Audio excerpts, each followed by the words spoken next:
বেগম জিয়ার মৃত্যুতে আমরা সবাই শোকাহত এবং এই এলাকাবাসী শোকাহত, পুরো বাংলাদেশ শোকাহত।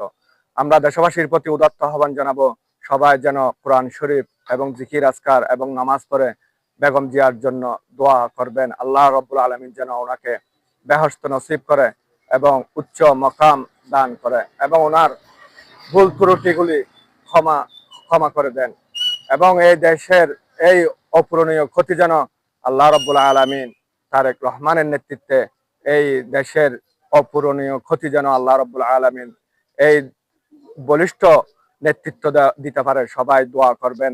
এই উদাত্ত আহ্বান রেখে আমি আমার বক্তব্য শেষ করছি। খুদা হাফেজ। বাংলাদেশ জিন্দাবাদ। শহীদ জিয়া অমর হোক। বাংলাদেশ জাতীয়তাবাদী দল জিন্দাবাদ।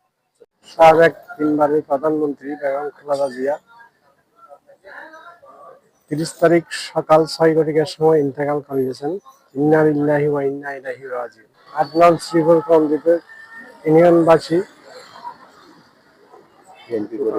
বিএনপি পরিবার ও এলাকার মান্যগণ্য পরিবার ও এলাকাবাসী সবাই শোকাহত।